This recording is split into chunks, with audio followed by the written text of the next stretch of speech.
Patience Havenwood, once a towering figurehead of the coven of the Arcane Sisterhood, and supernaturally gifted doll-maker, I should add, has been dead for nearly 35 years. Her daughter Amara has disappeared, though sightings of the raven-haired child have been reported all across the south of England.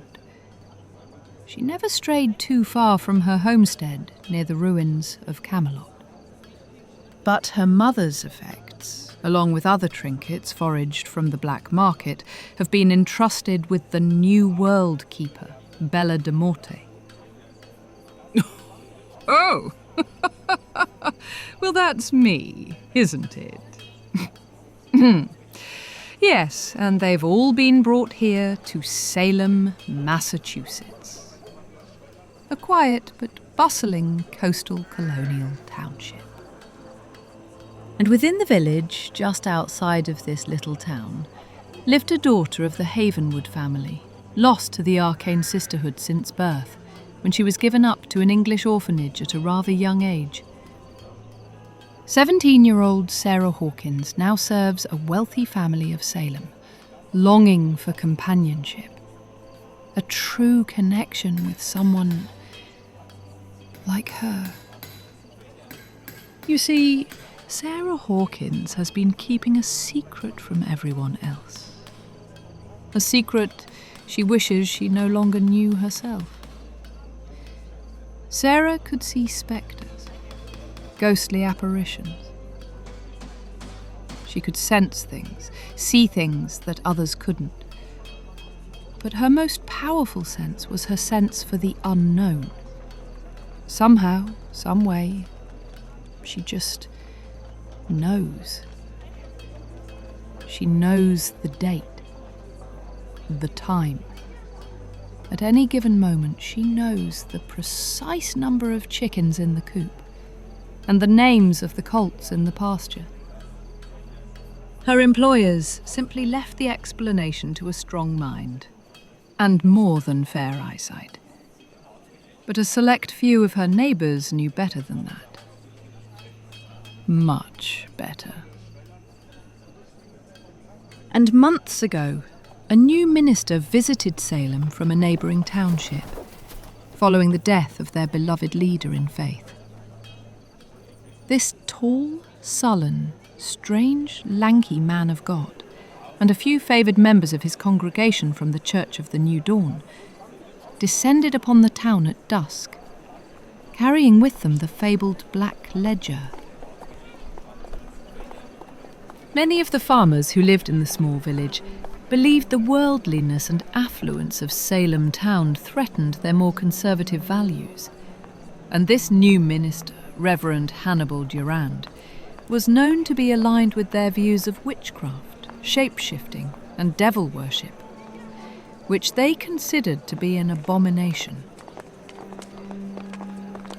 In keeping with good and gracious appearances, even given the late-night visit, the farmers and labourers came to greet the new dawn with open arms, albeit with closed minds. Sarah was one of the last villagers to greet him. Her stomach churned just to look upon Reverend Hannibal. His voice was like molasses, and his less than subtle wink at the children brought a twitch to her upper eyelid. And, as she walked closer, under the snide urging from her mistress, she felt her skin itch and sting as if she was sweating sharp crystal from her pores. She felt all the eyes in the village square slide from Hannibal and his missionaries onto her sweet little face. And her sweet little face began to burn. As the gasps and whispers build and surround her, the burning intensifies, and a sudden warp in the space around her pulsed, generating a dazzling, undulating luminance comparable to midday starlight. It terrified her fearful neighbours, and their sunset visitors seemed to recoil from the shine, as if dawn was breaking much sooner than expected. Reverend Hannibal sent his people away, rallying against their protests to stay and protect him from this monster in the night. This witch. Which brings us to this moment. A chilly courthouse situated near Ipswich Road, the hub of most of the commerce of Salem Town. Merchants, blacksmiths, carpenters, innkeepers and homemakers all piled into the small stone building, hoping to get a glimpse of Salem's supposed witch. Presiding over this hearing of the charges of witchcraft was the mayor, under close consultation of Reverend Hannibal Durand. Just outside the noisy hall stood the Spitzenjäger of the Hexenfinder, Henry Schultz. He was well dressed and looked imposing, but he had a quiet charm, a confidence, a resolve. He hunted witches, and he was sure he had found one, a powerful one. And she must be tried and brought to justice, should it be found she's committed magic against the town of Salem. Let's listen in. Everyone, quiet, please. Find a seat if you can. Please, be seated. Be seated. Good evening, ladies and gentlemen. Apologies for the late call to court, but we can all agree that evil never rests. It never sleeps. But neither shall justice. Neither shall the Lord. And so we shall burn the midnight oil and bring light to this dark state of affairs. Tonight we will together investigate the nature of one village subject, Miss Sarah Hawkins of Spring Lane in the village of Salem. There she stands, accused of committing witchcraft against the people of said village. The neighbors of Miss Hawkins' employers have reported that several of their goats have milked blood, and 6 or 7 of their hens have been cut at the throat in a ritualist fashion. And following that discovery, strange knocking and rousing coming from inside their walls keep them awake at night. And when they asked the spirits to leave or else make their origin known, these spirits called out the name of Sarah Hawkins. Miss Hawkins has refused the charges and rebukes the claims of her being one of these children of the fallen.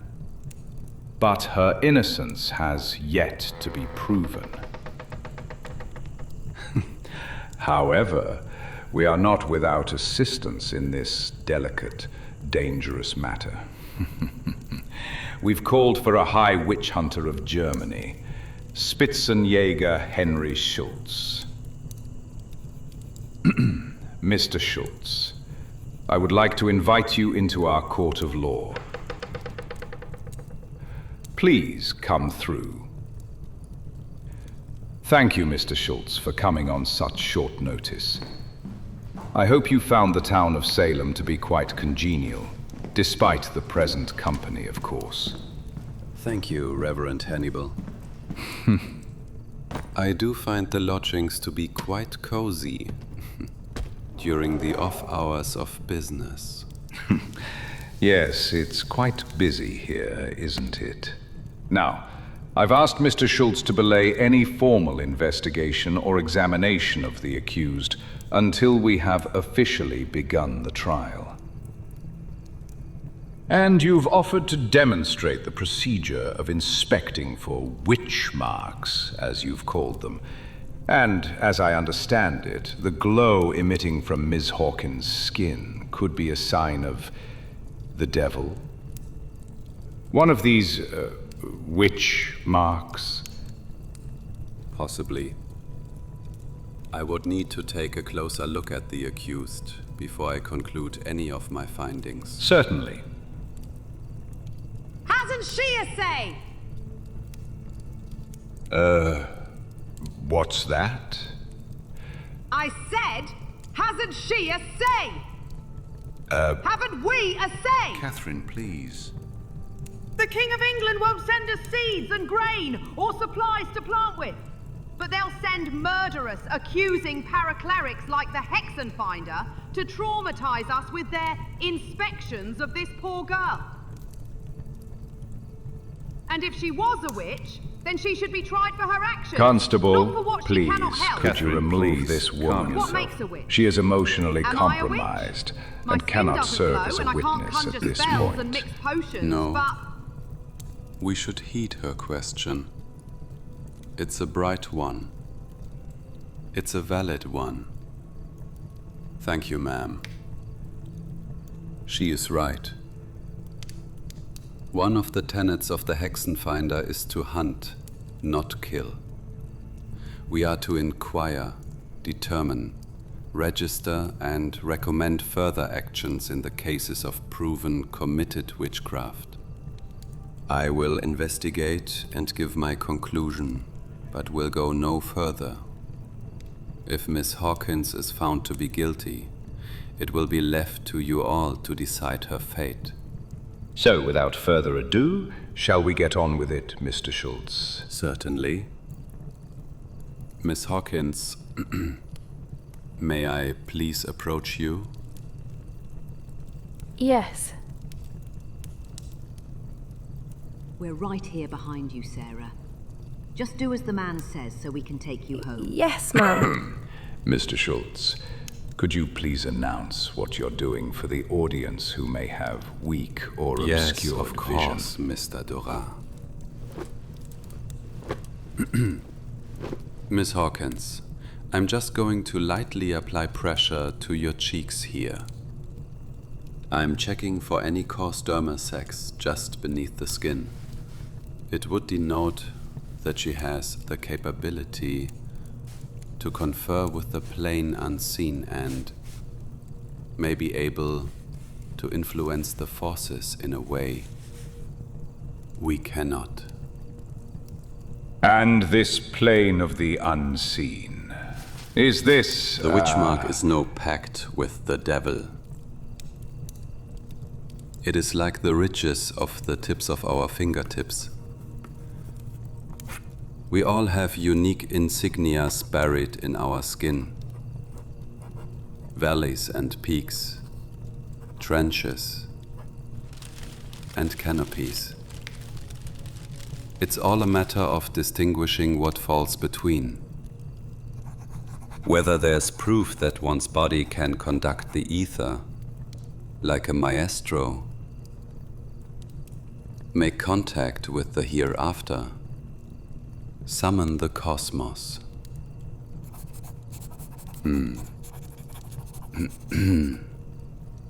I will now turn to my satchel of instruments that will help me further detect any anomalies.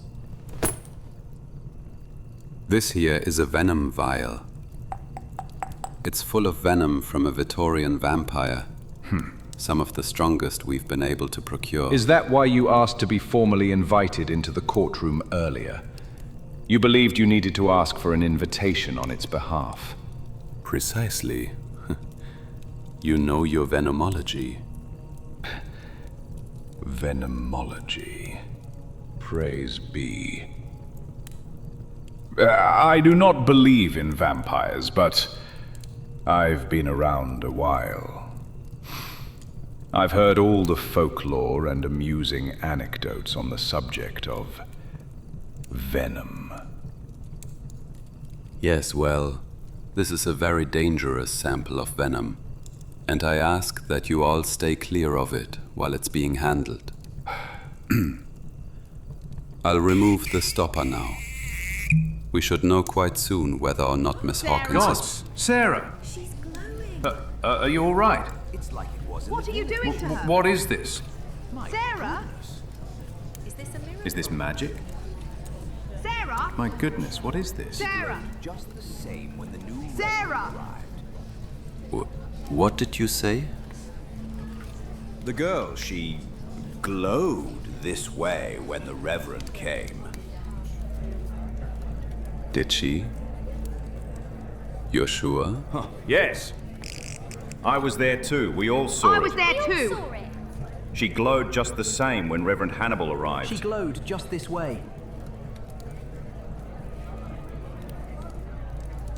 What is it, Mr. Schultz? The venom. Yes? The venom activates the crystal in her skin, Reverend. Would you mind stepping this way towards Miss Please, Hawkins? Mr. Schultz. I don't want him near me. I don't feel well or good when he's around.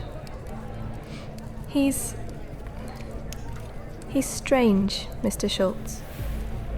I understand, Miss Hawkins. May I have your attention, please? I am Spitzenjäger of the Hexenfinder. I have captured hundreds of witches in my time. And so it should stand to reason that, along the way, I've also come in close quarters with lichens and vampires and the like. If there is a Venomite present here, I have a moral obligation to protect the innocent people of this village. Firstly, I can confirm that the blood that runs in this girl's veins is in fact that of a witch. And it is powerful. Witch marks of this brilliance are a clear indication of high arcane blood. I know not who her parents are, but I would assume her mother is of the very same bloodline of Freya herself, the very first maiden of magic. And do not pass judgment upon her so quickly. Who among you was not tempted by freedom of persecution and voyaged here themselves as pilgrims of faith? Now, I will be formally drafting my findings and submitting them with you. Mr. Mayor, the magistrate, as well as the archivists within the Order of the Whitehall Hexenfinder of Germany. What you all do with that forthcoming information will be up to you. But may I suggest that the punishment be for her committing magic, not for it dwelling within her. Nonetheless, the consequence will be a burden borne by the town of Salem. Thank you, Mr. Schultz. I look forward to resolving the matter. Yes, Mr. Mayor. And I should like a copy of the formal documents, so that we may deliberate on these charges. Secondly, I would propose a new charge be opened. Against our Sarah? Respectfully, against Reverend Hannibal Durand.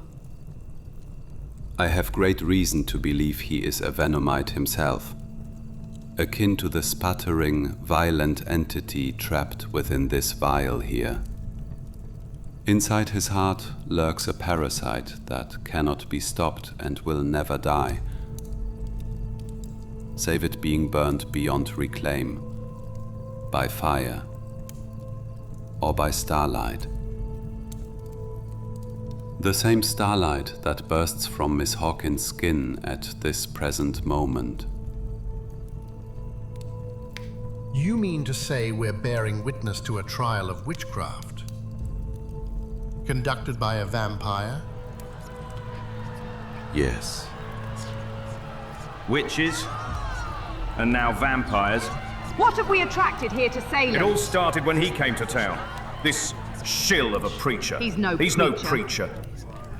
What have we done to transgress against the Lord this way? That he would send a demon to us, in the form of a minister no less. His church. I hear what they do. I've heard the rumors as well. They drink They blood. eat people. They eat people. Be a vampire. Burn them both. Burn them Who's both. to say there aren't other witches here? And vampires too. Who's to say you're not a witch, And what Maggie? about you? With your horrible, You're the wicked true ways. witch. You're You a and potion your brewer. words. Everyone, please, calm down. My marriage What bed. about Please. the African? The African. It seems my Remember, presence is we no are not longer the witch hunters appreciated or here. called for. We've paid for a professional to come I and will guide be us. taking my leave. Temper yourselves now. No, you... God be with you all, and praise be. And so began a corrosive excursion of scorched earth in Salem. One that tread all the way down to the bedrock. What survived was a paranoid town in a vulnerable valley, full of haunted, suspicious minds and a resentful secret community hiding in plain sight.